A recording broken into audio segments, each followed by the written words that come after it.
우리가 함께 읽은 창세기 27장의 이야기는 그 인간들의 이야기로 아주 가득합니다. 여기에는 온갖 거짓이 나오고요, 수수도 나오고, 음모가 있고 계략으로 그냥 꽉 차 있습니다. 아브라함, 이삭, 이렇게 믿음의 가정 아닙니까? 믿음의 가정에서 벌어졌으리라고는 상상조차 못할 일들이 오늘 벌어지고 있습니다. 이삭은 아직 숨을 거두려면 약 20년 정도의 그 생명이 남아있을 때였습니다. 그렇지만 본인이 이제 눈도 멀어지고 몸도 예전 같지 않으니 하나님이 부르실 날이 멀지 않겠다, 그는 알았습니다. 그래서 큰아들 에서를 축복하기 원해서 에서에게 사냥하여 들에 나가서 사냥을 하고 그 고기를 가지고 내가 좋아하는 별미를 만들어 오면 내가 그것을 먹고 기쁨으로 축복하겠다. 그러니까 미리 축복하려고 하는 거예요. 죽기도 전이에요. 20년 전이죠. 그러니까 이삭은 좀 많이 앞당긴 거죠. 좀 서두른 거예요. 많은 일들을. 그리고 지난주에 묵상한 대로 이삭은 이 고기를 참 좋아했고 그의 사랑은 이제 에서에게, 큰아들 에서에게 향하지 않았습니까? 그래서 에서를 축복하려고 했죠. 유대 관습에 따라 큰아들과 작은아들을 다 축복하지 않고 그냥 큰아들에게만 축복의 전부를 주려고 했던 거예요. 여기서부터 이 가정이, 일이 이제 전조라고 하는 거 있죠. 일이 뭔가 틀어질 전조, 징조, 이런 게 여기 나오는 거죠. 벌써부터 남편이 큰아들 에서에게만 축복을 빌려고 한다는 것을 아내 리브가가 장막 바깥에서 엿듣습니다. 이것도 집안 내력이에요. 그 아브라함의 아내 사라도 우리가 작년에 묵상한 것처럼 장막 바깥에서 엿듣거든요. 그러다가 아들 이삭이라고 할 거니까 피식 하고 웃죠. 에이, 무슨, 내가 지금 나이가 몇인데. 그러니까 천사가 너 웃었어? 그러니까 발뺌 맞아. 저 안 웃었는데요? 너 엿들었잖아, 내가 하는 말. 시어머니랑 며느리가 똑같이 엿듣고 아버지는 또 아들에게 똑같이 하는 거예요. 그래서 이제 그 아내, 이삭의 아내 리브가가, 야곱의 어머니 리브가가 계략을 꾸며요. 리브가가 계략을 꾸미는 이유는 여러 가지가 있으리라 추측은 됩니다. 먼저 리브가는 둘째 아들 야곱을 편애했어요. 그 이유가 하나였겠죠. 또한 리브가가 임신을 하였을 때 큰 자가 어린 자를 섬기리라 라고 하는 그 하나님의 그 계시의 말씀을 들은 것도 한몫했으리라 생각됩니다. 그리고 우리가 함께 공부하지는 않겠지만 창세기 26장에서 남편 이삭과 그랄이라는 땅에 거할 때 남편 이삭이 자기 이제 시아버지가 했던, 아브라함이 했던 것과 똑같이 자기 한 목숨 부지하려고 자신을 누이 동생이다 라고 속여요. 그래가지고 그곳 백성 중 한 사람이 자신을 범할 뻔하였던 그 충격, 상처, 남편에 대한 어떤 실망, 배신감, 이런 것들이 또 이렇게 많이 차곡차곡 쌓여 있었던 것 같습니다. 그래서 리브가는 이렇게 해서는 안 되겠다라고 계략을 꾸며요. 그래서 큰아들 에서가 사냥하러 간 사이에 야곱을 불러가지고 야, 이리 와 한 다음에 일을 꾸미죠. 염소 새끼 2마리를 잡아서 남편이 좋아하는 맛으로 내가 요리를 할 테니, 그리고 너는, 에서는 털이 많고 너는 피부가 매끈매끈하니까 염소의 가죽을 너의 옷에 입힐 테니까 가가지고 축복을 가로채. 네 아버지 눈이 멀었으니까 전혀 알아차리지 못할 거야. 야곱은 아버지 이삭을 속이는 거에 대해서 주저함은 있었는데, 오늘 본문에 보니까 주저함은 있었는데 그다지 양심의 가책을 많이 느끼는 것처럼 보이진 않습니다. 야곱의 관심은 뭐였냐면 어머니의 계략 자체가, 그러니까 어머니가 하고 있는 꾸미는 계략의 그 의도, 그 목적은 동의해요. 근데 그 방식에 있어서 뭔가 혹시라도 자기 아버지 이삭이 그걸 눈치채 가지고 축복을 얻으러 갔다가 저주를 받으면 어떡하지? 라고 하는 게 야곱의 걱정이요 두려움이었어요. 야곱은 조금도 오늘 본문에서 어머니 무슨 말을 하십니까? 어떻게 눈먼 아버지를 내가 속입니까? 어떻게 그렇게 우리 어머니랑 내가 이렇게 계략을 꾸며서 아버지 그리고 형의 뒤통수를 칠 수 있습니까? 이런 생각, 이런 말 안 해요. 그냥 본인이 저주를 받을지도 모른다. 자기 걱정하는 거예요. 계속. 야곱은 좀 이렇게 좀 그렇게 세요. 자기 걱정하고 있죠. 어쨌든 어머니가 근데 괜찮아.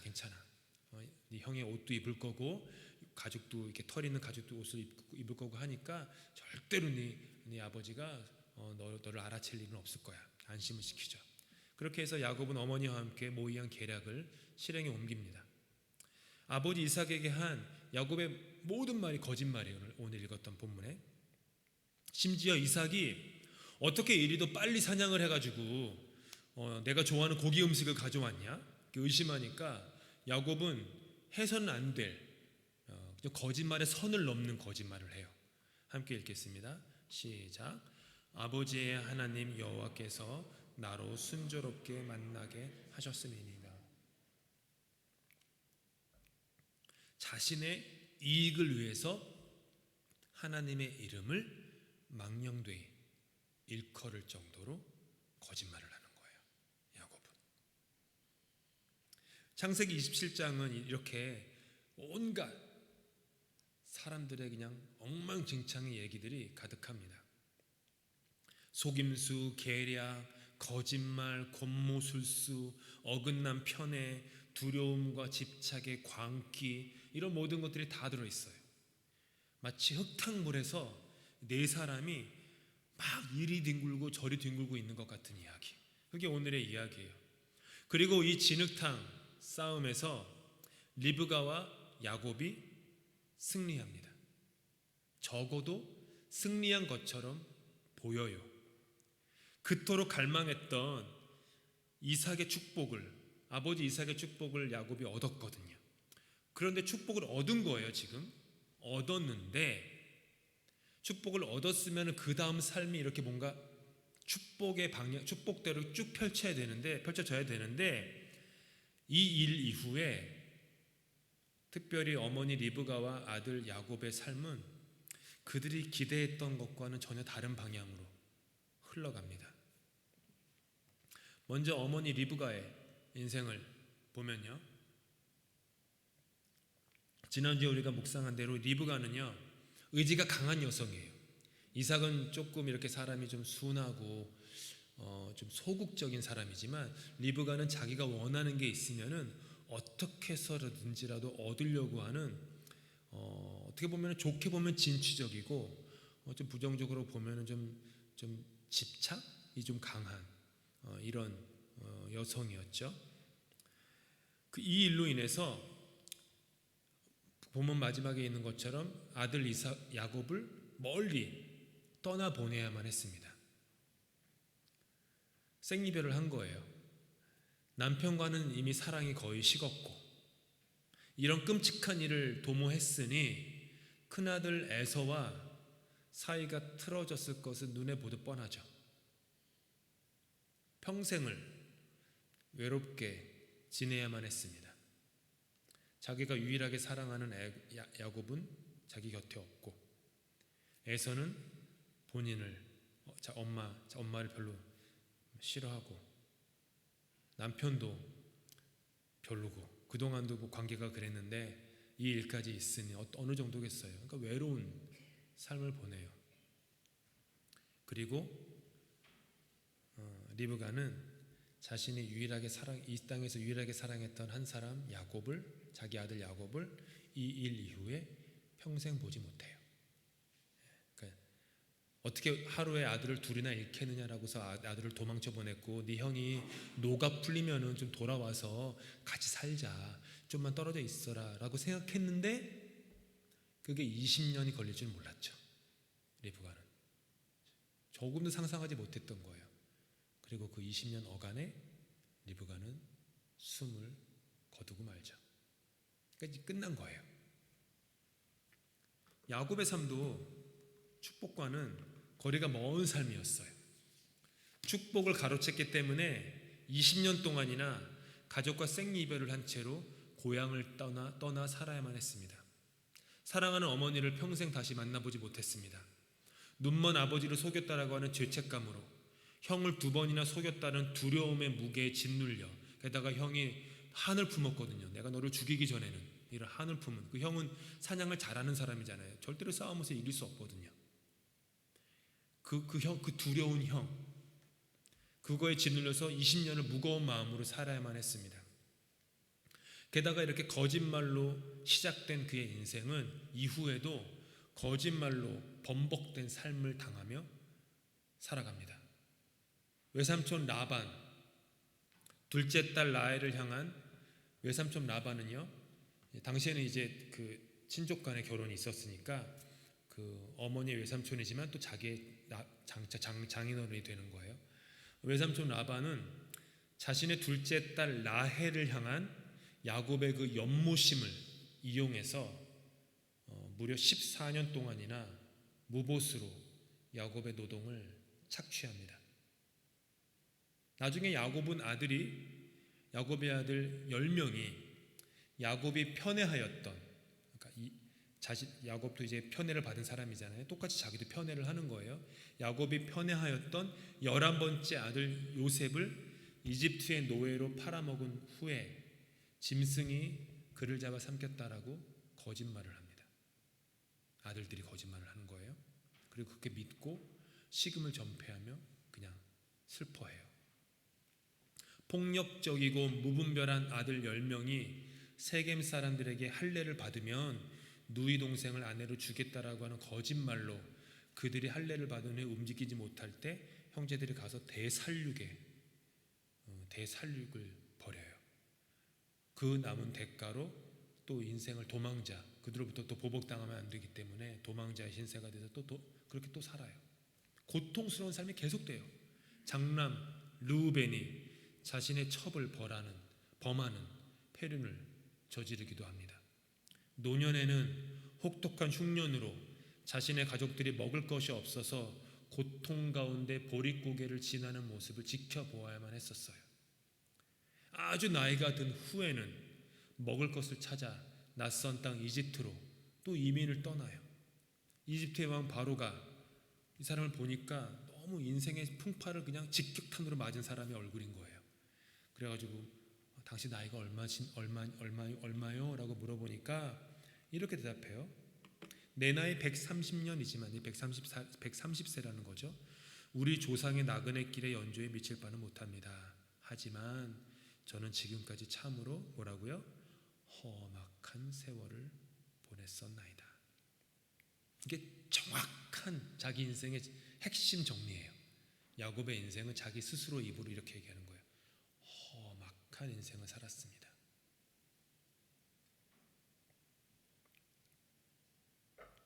험악한 인생. 도대체 축복이 뭐길래 야곱의 인생 여정이 이렇게 되었습니까? 축복을 받은 건 야곱인데 아무리 보아도 야곱은 우리가 흔히 생각하는 축복의 인생을 그다지 살지 못한 것처럼 보입니다. 어찌 보면 축복은 야곱이 아니라 에서가 받았어요. 에서는 딱 2가지만 빼앗겼어요.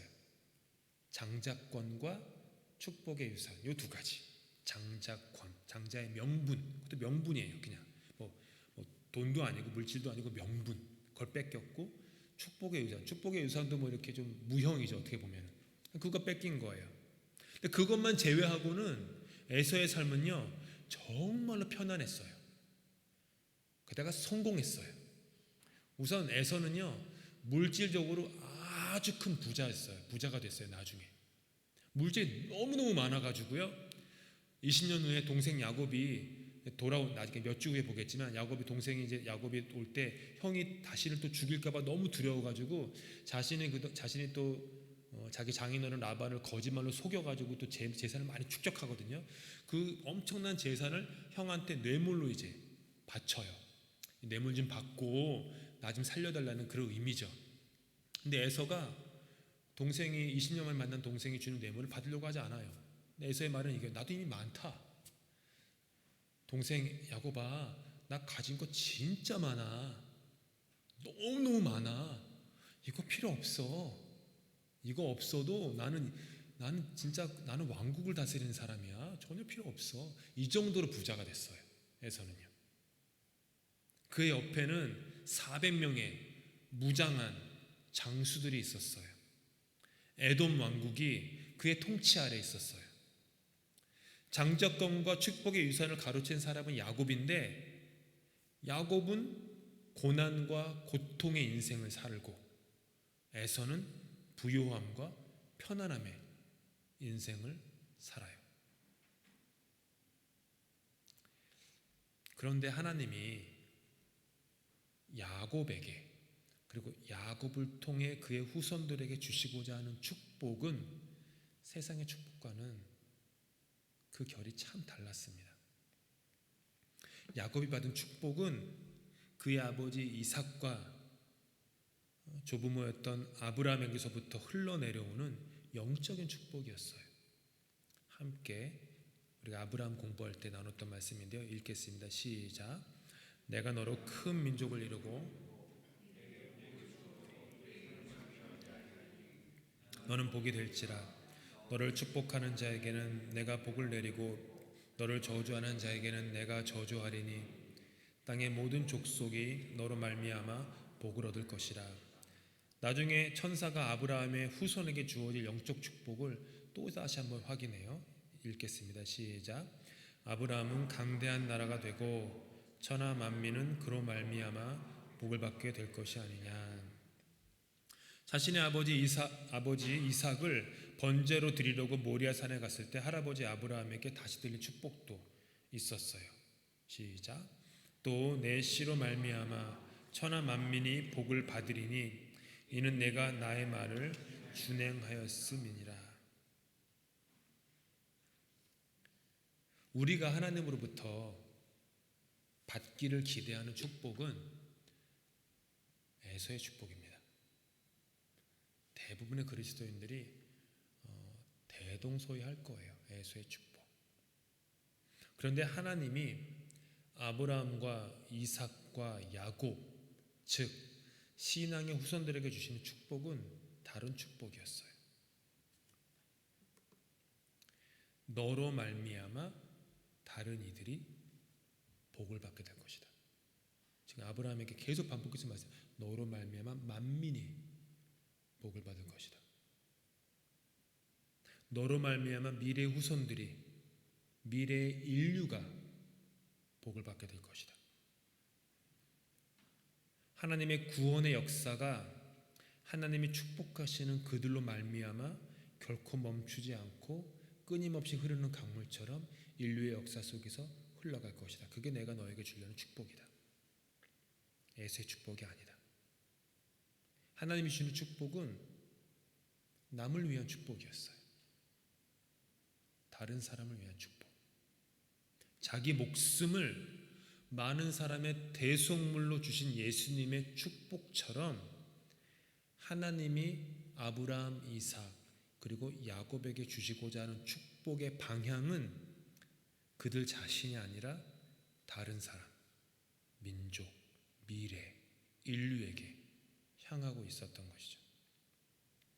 여러분, 에서의 축복은요, 그 출발도 진행 과정도 도착점도 언제나 자기 자신이에요. 하지만 하나님이 야곱에게 주시고자 하셨던 축복은 출발도 진행도 심지어는 종착지도 나 자신이 아니에요. 하나님은 자기 스스로를 축복하지 않으십니다. 하나님은 자기 스스로를 축복하지 않으세요. 예수님도 자기 스스로를 축복하지 않으십니다. 하나님의 축복은 자기 아들을 우리를 위해 내어주신 것으로, 예수님의 축복은 자기의 목숨을 많은 사람들을 위한 대속물로 주시는 것으로 그게 드러나요. 선지자들도 예수님의 제자들도, 바울 사도도, 초대교회 성도들도 축복의 방향이 언제나 자기 자신에게로만 향하지 않고 다른 사람들에게, 이웃들에게, 그 사회 속으로, 인류에게 꼭 향해요. 언제나. 그러니까 기본적으로 하나님의 축복을 받은 사람들은 이타심이 있는 거예요. 오늘의 이야기는 축복을 가로채기 위한 어두운 이야기로 가득합니다. 흙탕물 싸움도 이런 싸움이 없죠. 그런데 이와 같은 인간들의 이야기 표면 밑으로 하나님의 이야기가 흐르고 있습니다. 자기의 유익을 위한 축복을 얻어내려고, 그리고 그것을 지키려고 혈안이 되어 있는 사람들의 틈바구니 속에서 자기 자신을 남을 위해 내려놓으시는 그 하나님의 완전히 다른 결의 축복의 이야기가 흐르고 있는 거예요. 하나님께서 저와 여러분의 가정을 붙잡고 계십니다. 우리의 교회를 주님께서 붙잡고 계십니다.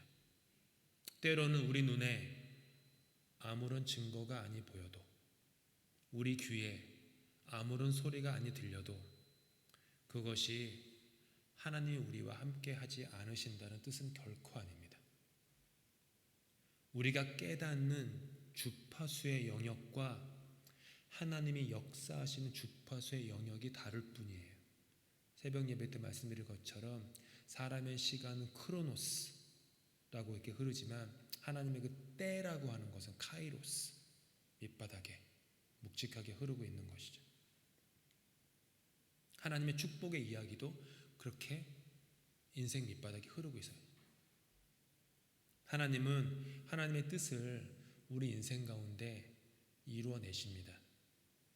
하나님의 뜻이요, 언제나 우리의 뜻보다 더 옳습니다. 때로는 이해할 수 없어도 하나님의 뜻이 언제나 더 우리의 뜻보다 더 좋습니다. 언제나 우리의 뜻보다 더 선합니다.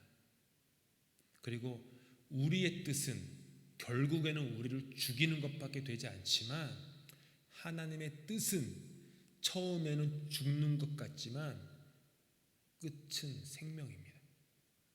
들어가는 문은 좁아요. 하지만 하나님이 말씀하셨어요. 들어가는 문은 좁다. 하지만 문 너머의 세상이 좁다고 말씀 안 하셨어요. 예수님이 들어가는 좁은 문으로 들어가라. 들어간 다음에 길도 좁을 거야. 이런 말씀 안 하셨어요. 비록 들어가는 문은 좁을지라도 그 너머의 세계는 우리가 상상조차 못하는 그런 세상이 열리는 거예요. 처음에 이렇게 막 움켜쥐고 하면요, 마음이 조급하고 긴장되고 걱정, 근심, 두려움, 많은 것들이 있어요. 근데 어느 순간 어떤 계기에서든지 끙끙대다가 결국에는 그것을 십자가 앞에 내려놓으면 그렇게 자유로울 수가 없어요. 그렇게 평화로울 수가 없어요. 세상은 그대로인데 내 마음은 완전히 바뀐 거예요.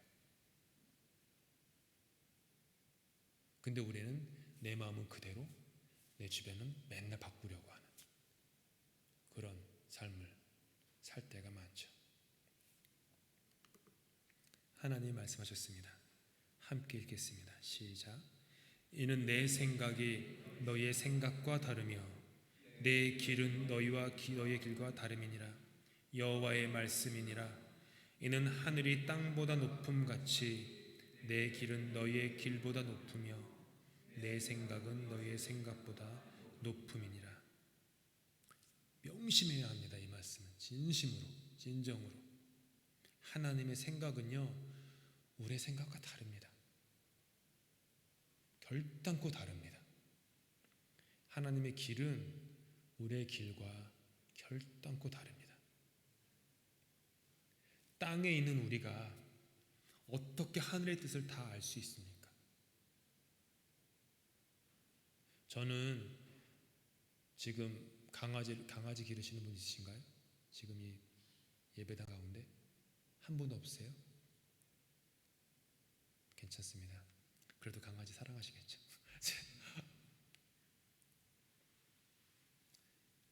강아지는 저도 이제 예전에 아버지가 놓고 가신 강아지가 있어가지고 캐나다에서 시추를 길렀었는데 이름이 야야예요. 야야. 왜냐하면 야야야야 부르다가 이름이 야야가 됐는데 진짜 제가 붙인 건 아니고 아버지가 그렇게 지으셨어요. 야야야야 그러다가 야야가 됐어요. 그랬는데 야야가 되게 귀여웠어요. 그리고 토론토에서 같이 살았는데 근데 그 강아지는 어느 한순간도 저의 뜻을 이해를 못해요. 그렇죠. 제가 그 강아지한테 야야한테 왜 내 뜻을 이해 못하냐? 너도 살아있잖아. 왜 내 마음을 이해 못해? 아무 소용없어요. 하늘이 땅보다 높은 같이 야야는 저를 이해할 수가 없어요. 하나님도 그래요. 하나님도 그래요. 우리가 어떻게 그분의 뜻을 헤아릴 수는 있겠습니까? 그분의 시간을 헤아릴 수는 있겠어요. 비록 지금 오늘 본문에서 야곱과 리브가가 서로 작당을 해가지고 온갖 겉모술수로 계략을 꾸몄지만 그게 이 사람의 계획이에요. 그렇죠? 사람은 그렇게 계획을 해요. 선한 계획이건 못된 계획이건 계획을 해요. 하지만 그 계획 속에서 역사하시는 하나님의 뜻은 리브가도 야곱도 눈꼽만큼도 알 수 없었어요. 근데 하나님의 뜻은 거기에 있었어요. 그게 하나님의 숨겨진 축복의 섭리였던 것이죠. 인생 속에서 이해할 수 없는 일을 당하실 때마다 늘 이렇게 기도하시면 좋겠어요. 주님 생각 저랑 다르죠? 주님이 저에게 가라시는 길이 제가 가고자 하는 길과 다르죠? 하늘이 땅보다 높은 같이 제가 주님 길 다, 제가 주님의 뜻을 다 알지 못하지만 알지 못하는 나를 주님 앞에 맡기고 순종하며 주님 한 걸음 뒤에서 종종 걸음으로 따라가겠습니다. 순종하겠습니다. 살고자 하는 자는 죽을 것이요 죽고자 하는 자는 산다고 당신의 아들 예수께서 말씀하셨으니 살려고 하는 나의 이 욕심과 집착과 집념을 다 벗어버리고 이제는 십자가 앞에 나아가 내 모든 짐을 풀어놓고 그렇게 죽으며 살겠습니다. 그러니 저에게 부활을 주십시오. 우리 가정에게, 우리 자녀에게 부활을 주십시오. 우리 교회에 부활을 주십시오. 이런 마음으로 나아가는 것이죠. 우리가 여호와께 바라는 축복은 어떤 축복입니까? 혹시 에서가 누렸던 축복 아닙니까? 에서는 세상에서 눈에 보이는 것, 귀에 들리는 것의 축복만 누렸습니다. 하지만 우리 모두 야곱이 받았던 영적인 축복을 더욱더 사모하십시다. 영원한 축복을 더욱더 사모하십시다. 야곱이 에서보다 세상의 축복을 결코 덜 받지는 않았습니다. 나중에는. 하지만 에서와는 다르게 야곱에게는 세상의 축복이 1순위는 아니었어요. 세상의 축복을 1순위로 삼으면 인생은 세상 축복에서 끝날 뿐입니다. 하지만 야곱처럼 영적이고 영원한 축복을 1순위로 삼고 사모하면 하나님이 거기에다가 또 다른 것들을 더하여 주십니다. 먼저 그 나라와 그 의를 구하라. 그리하면 이 모든 것을 뭐라고요? 더하여 주시리라. 주님 안에서 소망을 가지실 수 있기를 바랍니다. 주님이 일하시지 않는 게 결코 아니에요. 내 눈에 보이는 내 인생의 이야기가 전부 다가 아닙니다. 내 눈에 보이는 내 자녀의 삶이 전부 다가 아니에요. 비록 내 눈에 보이는 자녀의 모습이 내 마음에 탐탁지 않은 어떤 모습이 있을지라도 하나님이 그 밑바닥에 역사하고 있는 거예요. 내 인생 이야기 밑바닥에도 하나님의 숨겨진 이야기가 흐르고 있는 겁니다. 그 어느 것으로도 끊을 수 없는 하나님의 사랑이 우리 주 예수 그리스도 안에서 우리의 마음과 생각을 그리고 우리의 삶을 지키고 있습니다. 그러니 우리에게 주어진 어떤 환경에서든지 그 안에 하나님의 뜻이 있음을 믿어야 합니다. 그렇게 되면 지난 주일에 묵상한 것처럼 어떤 형편에서든지 자족할 수 있는 일체의 비결을 배울 수 있어요. 비결이에요. 신앙인의 비결. 어떤 형편에서든지 죽음이나 생명이나 부함이나 가난함이나 강함이나 약함이나 인기가 있거나 인기가 없거나 사람이 많거나 사람이 적거나 광야에 있거나 푸른 정원에 내가 있거나 높은 산의 거친들이 초막이나 궁궐이나 내 주 예수 모신 곳이 그 어디나 하늘나라가 되는 그런 자족하는 일체의 비결을 배울 수가 있습니다. 그게 신앙의 근육이에요. 신앙의 근육. 그런 것들을 다 기르셔서 여러분과 저의 삶, 우리의 모든 교회 삶 속에 주어지는 모든 상황 속에 우리가 기꺼이 순종함으로 맡겨드리고 맞출 수 있는 그런 신앙의 삶 다 살 수 있기를 예수 이름으로 축복합니다. 다 함께 기도하시겠습니다. 사랑의 하나님, 하늘이 땅보다 높음같이 주님의 뜻은 언제나 우리의 뜻보다 높습니다. 주님이 마련해 놓으신 길은 언제나 우리의 길과 다름을 주님 우리가 바라봅니다. 받아들입니다. 주님, 때로는 이해할 수 없고 때로는 납득할 수 없는 인생의 여러 가지 어려움과 공경 속에 있을지라도 주님의 뜻 안에 무릎 꿇을 수 있도록 주님 우리를 인도하여 주시옵소서. 어떤 상황에서든지 자족할 수 있는 일체의 비결을 배워나갈 수 있도록 도와주시옵소서. 우리 인생의 이야기가 보이는 것이 다일지라도 밑바닥에 하나님의 그 뜻이 어떤 것으로도 우리를 하나님의 사랑에서 끊을 수 없는 하나님의 의지가 우리 인생 밑바닥에 흐르고 있음을 잊지 않도록 도와주시옵소서. 나뿐만 아니라 다른 사람에게도, 나의 자녀에게도, 나의 배우자에게도, 부모님에게도, 이 교회에도 연약한 사람들일지라도 그 사람 밑바닥에 하나님의 의지가 흐르고 있음을 볼 줄 아는 영적인 눈을 허락하여 주셔서 사람의 눈으로 그들을 좋아하는 데 멈추지 않게 하시고 예수님의 눈으로 그들을 사랑할 수 있는 넓은 마음, 신앙의 마음 가질 수 있도록 은혜 베풀어 주시옵소서. 다 함께 우리 주님께서 가르친 기도로 예배 마칩니다. 하늘에 계신 우리 아버지, 아버지의 이름을 거룩하게 하시며 아버지의 나라가 오게 하시며 아버지의 뜻이 하늘에서와 같이 땅에서도 이루어지게 하소서.